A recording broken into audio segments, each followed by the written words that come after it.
So Karen Cross was supposed to speak this afternoon and is going to speak to us now a bit earlier. She is the academic strategic lead for fashion management events, tourism and hospitality at the Robert Gordon University in Scotland.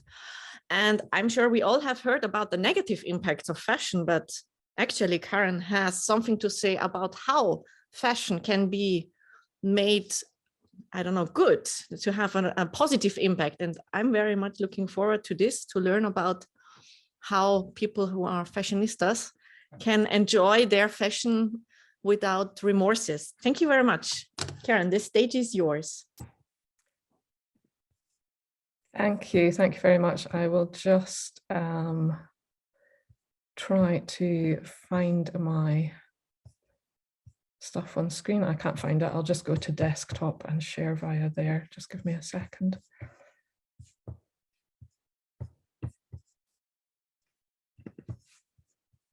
Oh, wrong one. Okay, are you able to see my presentation yet? Yes, we can see it. You can see it, okay. And that should be on full screen, yes? Okay. Hello, and thank you so much for letting me join you today. Welcome to this presentation, which explores the use of immersive technologies such as augmented reality and virtual reality to develop sustainable fashion practices and consumption. The image that you see here on the screen is a real garment that was designed by one of our second-year fashion students. It uses surplus dead stock fabric from Harris Tweed. And this is a 3D scan created just through the use of a mobile phone and a reality capture app. So you just move around your garment and the app rapidly takes over 200 images and then creates the 3D garment. So it's one of the things that we're interested in, is how we can use these quite easily accessible and inexpensive technologies. I have been introduced, so my name is Karen Cross, and I am a co-investigator on the Augmented Fashion project. This is a 3-year interdisciplinary research project, and it involves both academics and industry from both computing science, fashion and textiles disciplines, and participants in both the UK and China.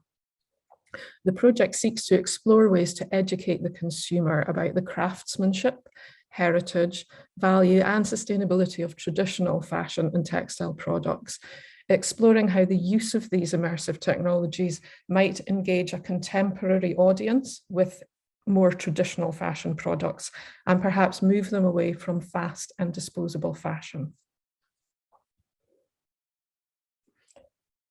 Clothing is an essential part of human life. It has cultural significance, whether it's high fashion or traditional, like the woolen Icelandic sweater, the Scottish kilt, the iconic Harris Tweed fabric, or indeed this Chinese silk robe shown here. However, we need to find better solutions to the many harmful industry practices involving textile and clothing manufacture today. It's becoming increasingly important.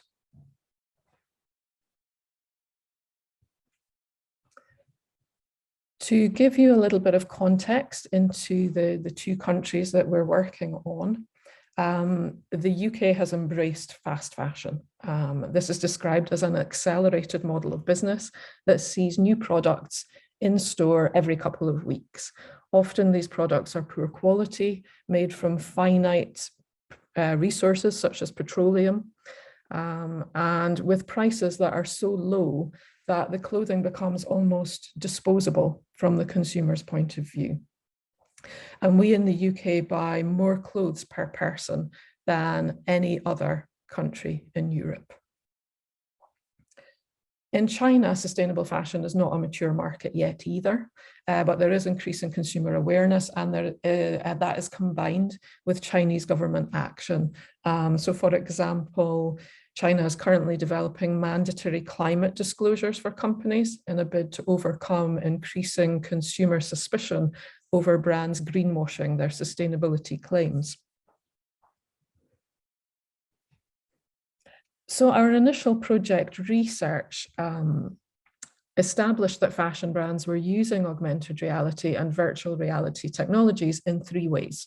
Firstly, through creating virtual changing room try-on experiences, perhaps through the use of customizable avatars or body scanning techniques. Secondly, brands use these technologies to show product, perhaps through virtual fashion shows, the use of 3D computer models, and some gaming technologies. And thirdly, through engagement in social life.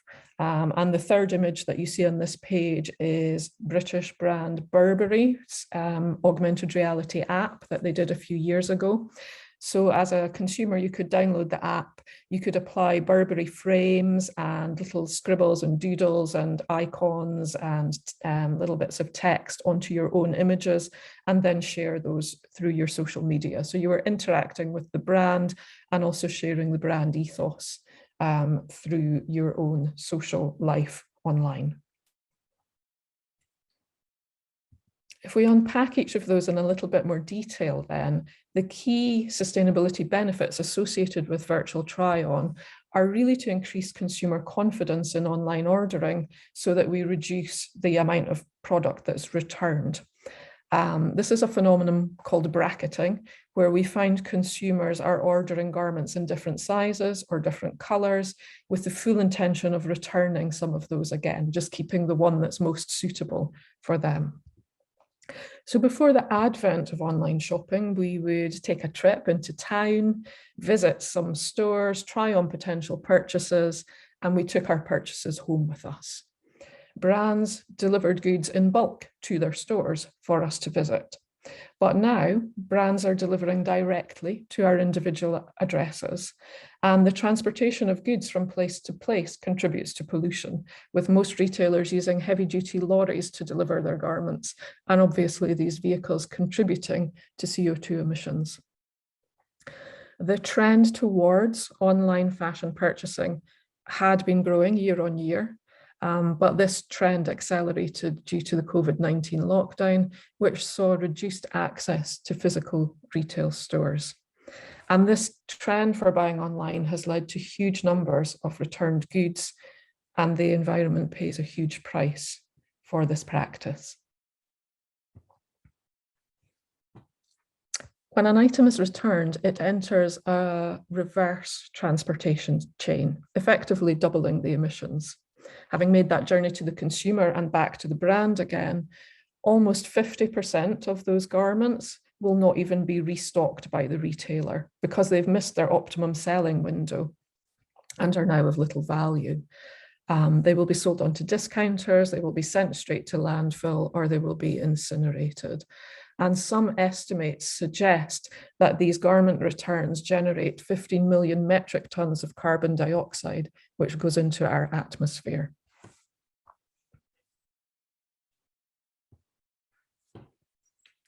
Moving on to showing product, the key sustainability benefit associated with 3D garment models arises from the opportunity to make fewer physical sample garments. Garment production usually evolves through a sampling process. So for example, styles might be designed in a brand's head office in London, but samples for that design created in factories in China or Bangladesh or Vietnam or Poland, wherever there is a strong manufacturing base. So you're using fabric, you're using energy to cut and sew these samples, and then these samples are sent across the world.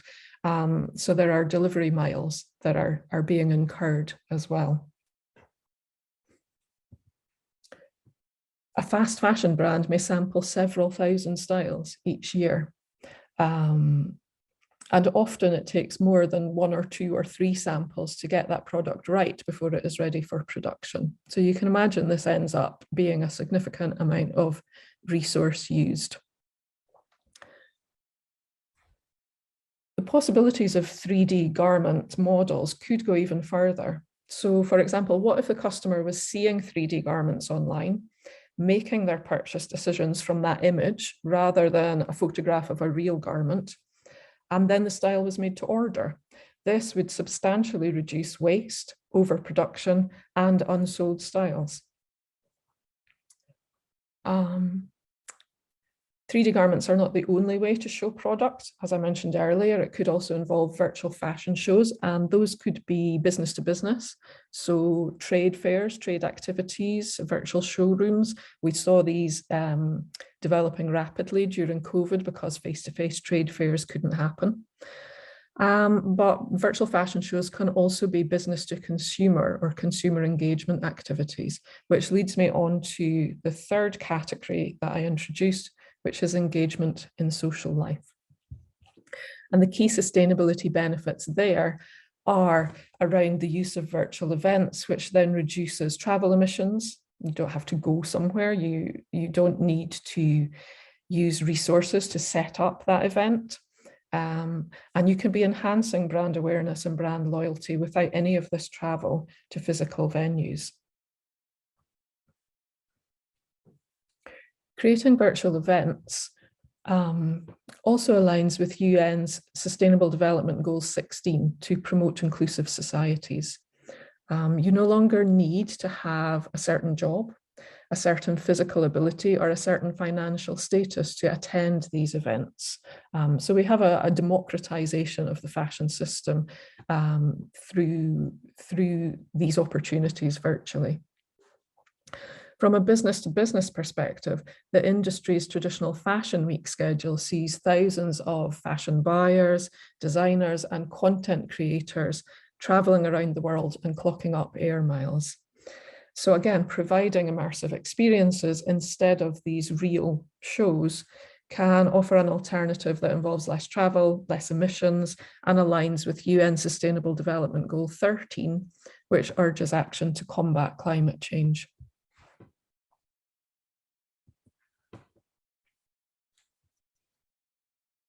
Further to our initial research, there have been more recent developments which have seen the availability of virtual fashion garments. These are described as sustainable because they don't physically exist. There are no physical resources beyond the use of a computer. Psychological studies have shown that when we make a new purchase, we're excited about it for around 3 days. And then after that, the excitement wears off a bit and we're looking for the next new thing. So advocates of virtual fashion feel that this opportunity addresses the consumer's need for newness and excitement without impacting on resource use. There's no production pollution, there's no end-of-life issues, nothing's going to landfill. Again, it also contributes to a more inclusive society as digital garments can be made to fit any shape and size. The image that you see on the screen there is the first digital couture dress that was sold in 2019 for $10,000. And how this works is you provide a photograph of yourself and the 3D designer will digitally fit the garment design onto your image, ready for you to share through social media or print out and hang on your living room wall, whatever you want to do with it.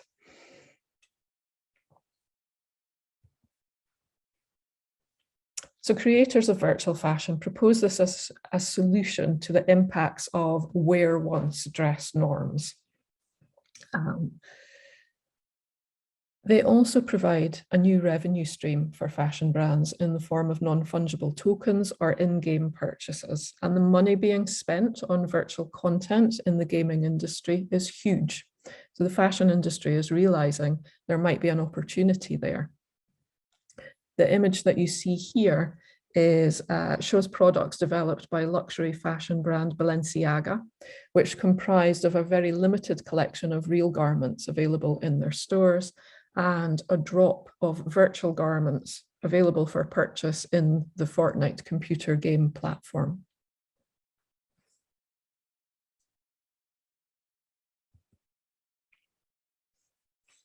Our research gap that the team established was that there is little evidence of textile or fashion brands using immersive technologies to communicate craftsmanship or provenance. And this to us suggested a missed opportunity in using immersive technologies to communicate culture and place, and in really rehumanizing the making of clothing in the minds of contemporary consumers. As noted by the UK government's Environmental Audit Committee, we do not see the faces of the people who make our clothes anymore. We've become removed from that process by offshore mass manufacture. And the image that you see here shows the traditional craft of hand weaving used on the Isle of Lewis and Harris in Scotland's Outer Hebrides to create the iconic Harris tweed cloth with no power. And these are pedal-powered looms.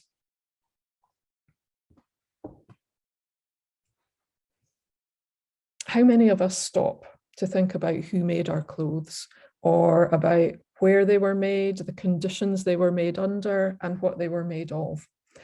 Using immersive technologies to emotionally connect garment makers and consumers has the potential to overcome the invisibilization of the producer and the place of production. We may get a buzz from buying a bargain, but would that purchase be as palatable if we were immersed in those working conditions, if we were seeing a 360-degree view of a giant landfill site or some pollution in a river somewhere from dyeing garments? For us then, this presents an interesting opportunity to explore how immersive technologies can help to shape a sustainable future for traditional textiles and slow fashion styles. These are an inherent part of Scotland's fashion and textile industry. Here in Scotland, we can't compete with cheap labour practices and mass-produced styles, but we can offer high value, high quality, sustainably produced fashion and textiles. What we need to do is to persuade the contemporary consumer to invest in those rather than fast fashion. Given the scale of the fashion and textile industry worldwide, and at a time when sustainability is high on the global agenda, the findings from our augmented fashion research could be important in helping to deliver UN Sustainable Development Goal 12, which is to ensure sustainable consumption and production patterns.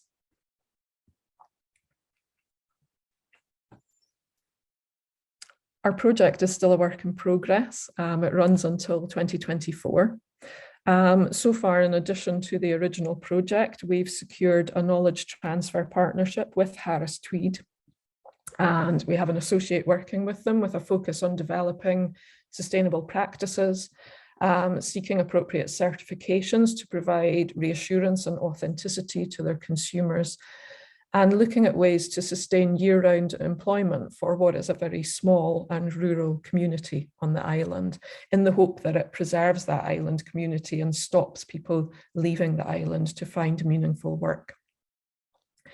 We also have a Royal Society of Edinburgh networking grant, which we've used to set up an Immersive Scotland network. And we're using that to make connections with immersive technology researchers and companies, as well as creative and cultural organisations interested in the use of immersive tech across Scotland. And we really hope to use that to avoid duplication of effort, to share best practice, and hopefully to move things on more quickly in that respect. We have an Engineering and Physical Sciences Research Council Telling Tales of Engagement grant to further disseminate our project's findings to schools, colleges and universities.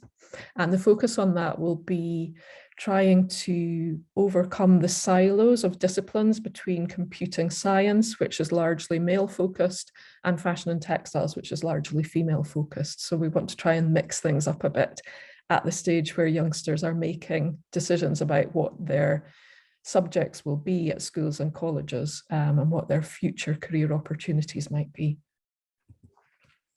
We have 3 PhD students associated with the project.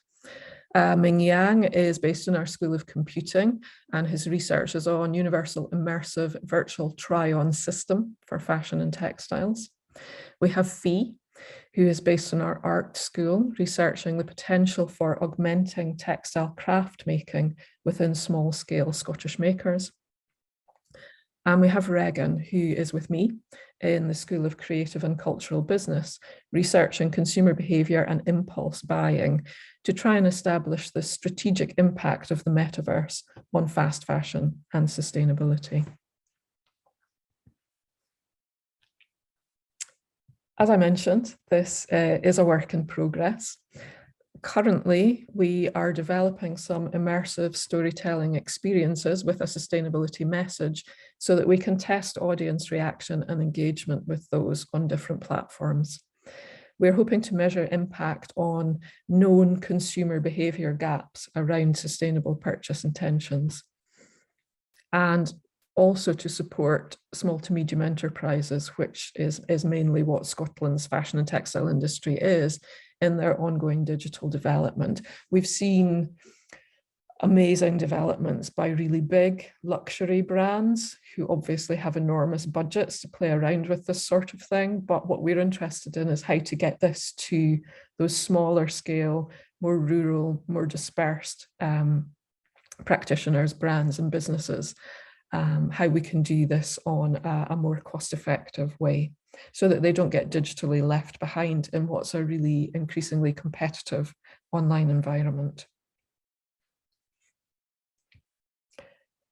We do have a live survey at the moment, so I would invite you to join in, and I will pop the link into the chat after I've finished my talk.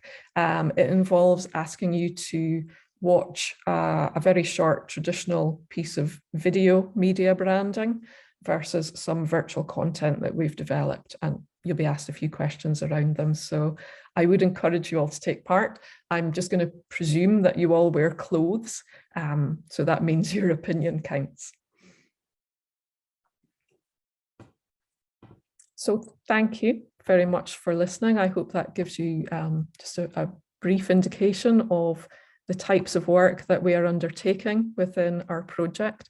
And if you are interested in finding out more, please do get in touch. Thank you so much. Thank you so much, Karen. This was, as Julie said, really insightful. And I think just increasing the awareness about what aspects are all bad about consuming too much fashion is already a great contribution to this whole. I always have questions, but before I take up all the time, does anyone else have a question or a comment in presence or via Zoom? Not in the chat. Just to make sure I'm not stealing anyone's time. Okay. I like this gamification idea. There are, of course, I think the one that you presented was some computer game where I am not a gamer, but where these individuals that represent people in the computer game, they wear fashion and they look cool in it. So the people think, oh, I want to have that hoodie. But what about those apps or games that are now about just dressing up people in a computer game? You know, there are these fashionists. I don't know, I saw an ad on that because my daughter is playing The Sims. Yeah, there's a new one that is very fashion specific, and it's called Avakin Life.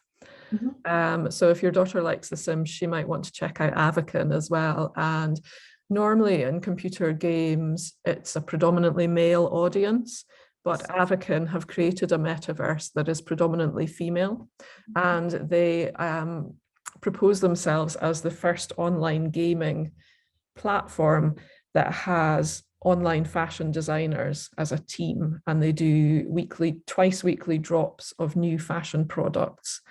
They work on a good, better, best model, so everybody gets the good stuff.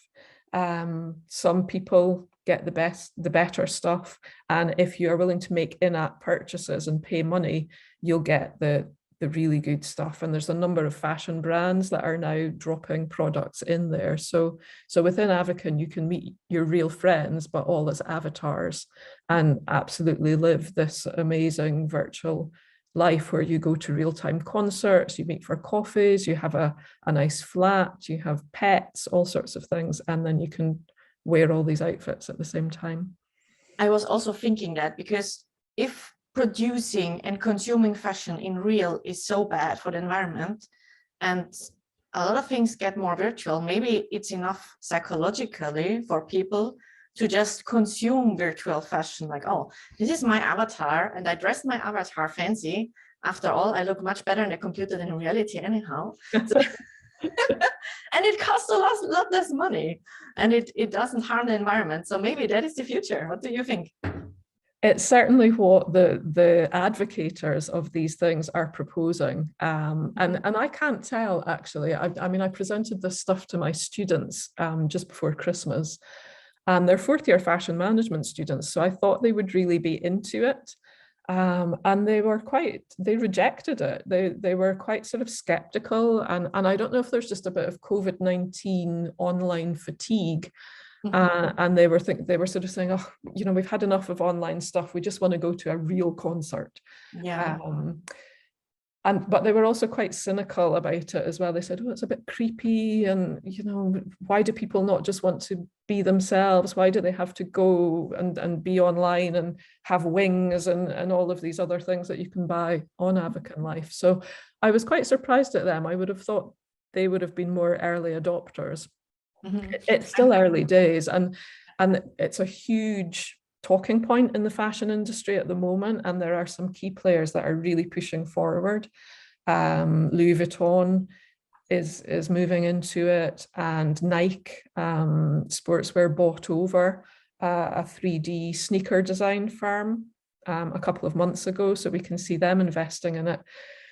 But I'm not sure. Nobody really knows if this is going to be a big thing that continues to grow, or if it's just seen exponential growth because of lockdowns and COVID-19 and the fact that we couldn't go places and we didn't have anything else to do, and whether we'll see a drop now as things open up and we can physically interact again. Mm-hmm. True. I mean, there are several advantages and disadvantages, like from a personal, not from an environmental perspective. From that, I think it's very clear, but from a personal perspective, of course, there are those drawbacks. But I think, at least, I mean, the question is whether this could make a difference in numbers of CO2. If some people say, yeah, I just stay on my couch, my sofa, with my, we say cozy foot here in Iceland, my jumpsuit or whatever, my pajamas, and I dress up virtually because these clothes are not comfortable anyhow, but I look good on the computer. It's a really interesting idea. I'm again stealing the time of everyone. Does anyone want to jump in this discussion? Otherwise, yeah, we have a question from behind. Some exercise up the stairs. Hi, and thank you for your very interesting presentation, Karen. My name is Giorgio. I teach here at the University of Akureyri, and my colleague Sean and I were having a fairly lively debate between us about your presentation. And I was wondering, who's got the interest of using immersive technologies to show sweatshops and how clothes are actually made? It won't be the producers, it will be the ILO or the trade unions. I don't know. Yeah, I mean, I think it would be governments and non-governmental organizations and people like Fashion Revolution, for example. There's increasing talk within governments in various countries about whether or not to legislate for a lot of things. And I think, for example, in France recently, they imposed legislation that means that garment companies are now responsible for the end disposal of their products. So it's up to them to get those products back from the consumers and dispose of them in a more recycled, ethical way. So yeah, nobody's going to want to film a sweatshop and say, hey, we made our garments here. But I think if those of us who aspire to change consumer behavior are trying to engage a contemporary audience, what we've found is when we're sharing traditional, beautiful video content, it's not snappy enough, it's not fast enough, it needs to be on a different platform to engage that younger consumer.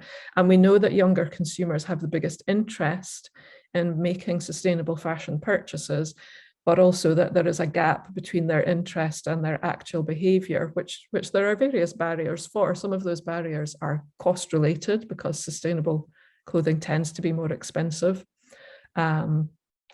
But sometimes it is just that need for excitement and newness. And so we need to confront those feelings. And I should say they are gender-based as well. It is females that are driving fast fashion more than males. Males tend to be more functional consumers. So they traditionally tend to purchase more traditional functional products.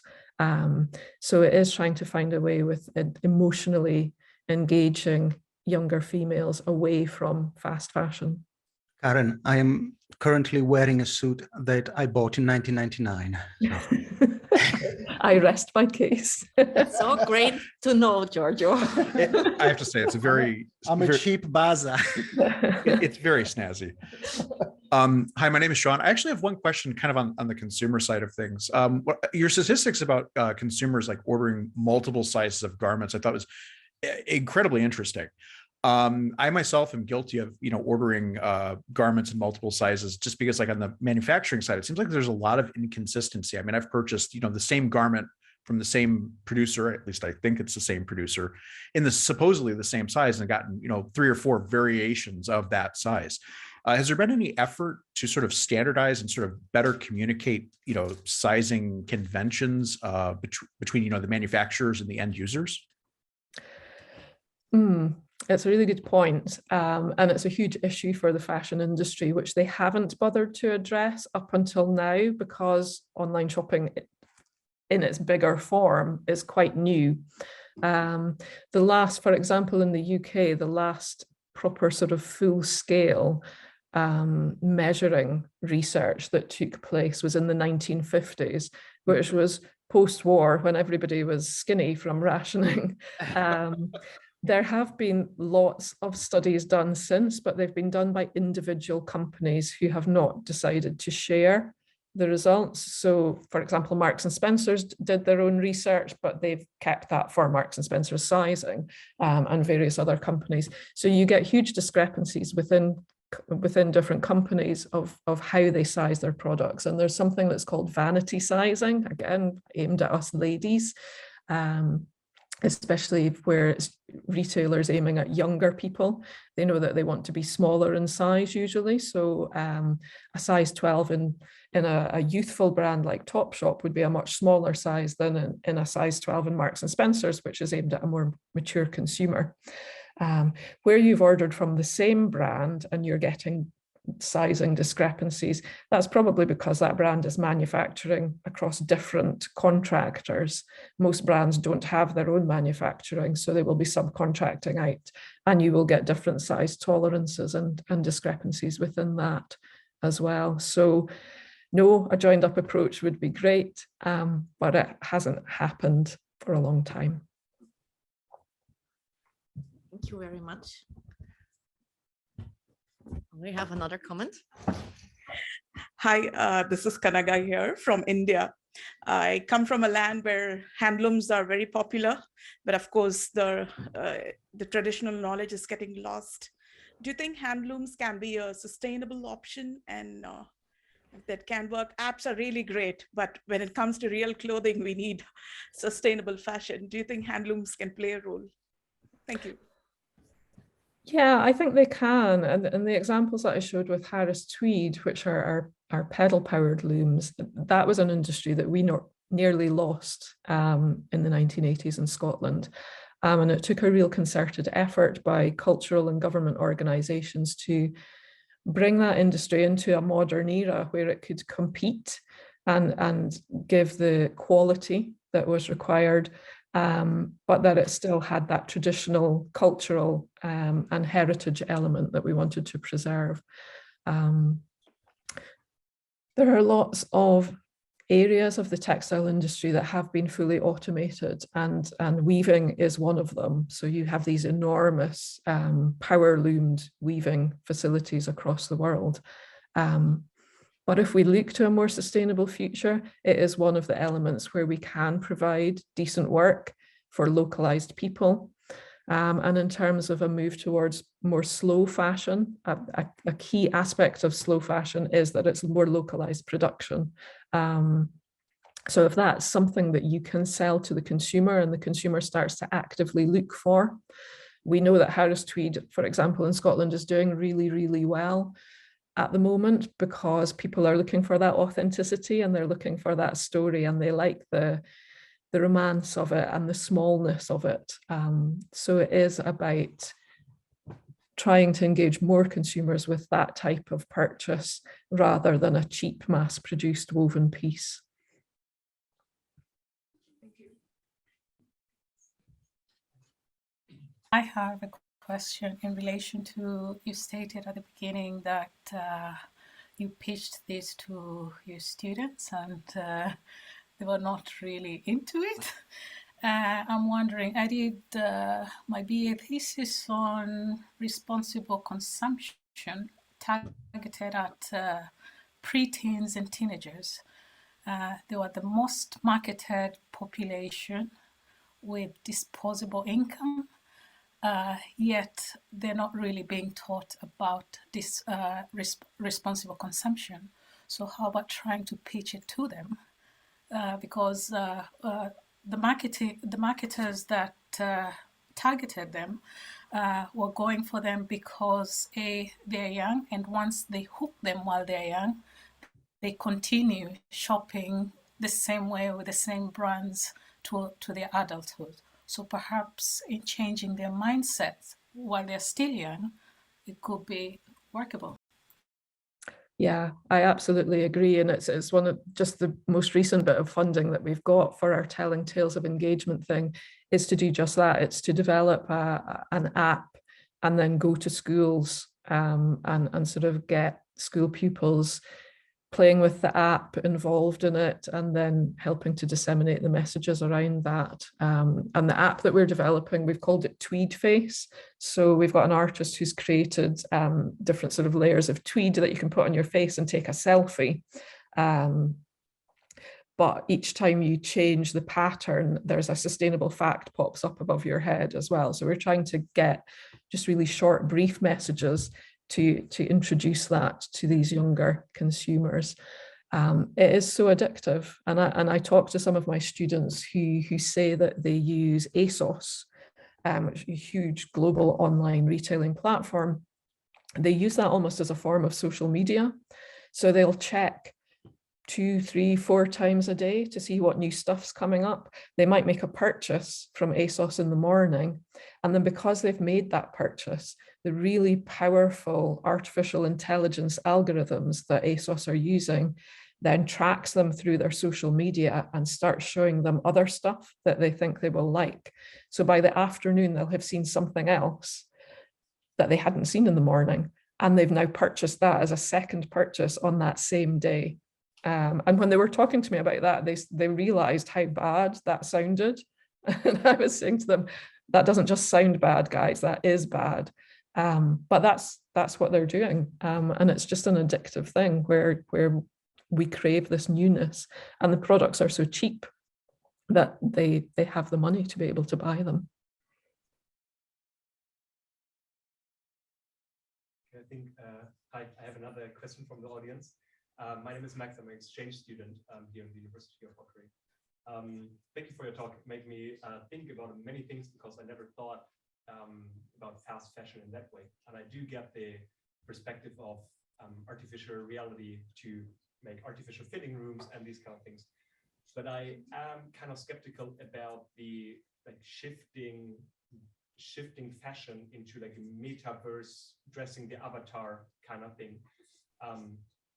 Because I think it's natural to, like, as a human, think in evolutionary progress, think our state of consuming fashion right now is unsustainable. So we shifted to a place where it's not that harmful to the environment, which will be like a dematerialistic world, which is then the metaverse. But I'm skeptical that this then would really be inclusive at first, because when we then have corporations in that universe, which are functioning after like a capitalistic logic, they will also want to extract most of the value from it. So they will also just provide their artificial garment to the best price and to the best seller, and then all this kind of conflicts about who is having the best or the freshest drop of which fashion company would then also kick in the metaverse. This is one kind of skeptical remark, and what you would say to that. And on the other hand, I'm wondering, as I said, because I think it's a very evolutionary thought a very human thought to think about this evolutionary. But I was wondering, when we are really like serious about sustainability, wouldn't be the best thing just to go back and saying, well, okay, in the capitalistic system, we have constructed demands which are materializing in fashion industry. So why not overcoming these constructed demands, and by that having longer lasting clothing, and thus we don't need all this metaverse, let's transform our fashion there. We just go back a few years, like 50 years kind of thing, and just wear the same clothes from 1999, and then we're all good and happy about it, and the same way. So just leave it there maybe. Thank you. I don't disagree with either of your points there. And one of the things that we are investigating is how to encourage people to buy those products with longevity, so that you invest more money in them. When I'm talking to consumers, they'll talk about something being expensive, and it'll be £24 in the UK, maybe 30 euros. And they're like, yeah, that's quite an expensive garment. And I think, no, that's not an expensive garment at all. If you stop to think about the processes of growing or producing that fiber, turning it into a yarn, weaving or knitting it into a fabric, cutting it and sewing it into a garment and getting it to you, it's absolutely ridiculous that we think we should be able to buy a garment for 30 euros, 20 euros, 10 euros. It shouldn't be possible. We should be spending a lot more money. And then inevitably, we would keep those products for longer, because we wouldn't be able to afford to throw them away and replace them so fast. So yes, we do need to move back to that model, but that is going to be a massive shift in consumer behavior, which is going to be very difficult to enact under Western contemporary societal values, because they are based mainly on a capitalist viewpoint, which suggests that there are companies out there who will make money out of selling products as long as there's demand for them. So how do we fundamentally change consumer behavior to reduce that demand? And that's the only way those companies will change. In terms of the metaverse, as I said, I don't know, is this just a fad that's arisen because of COVID and we were all locked down and we couldn't go anywhere? I can see companies investing hugely in it, not just for gaming purposes, but for business purposes. Companies like Zoom and Microsoft Teams are all developing their own more interactive versions of metaverses, rather than us just presenting via video screens.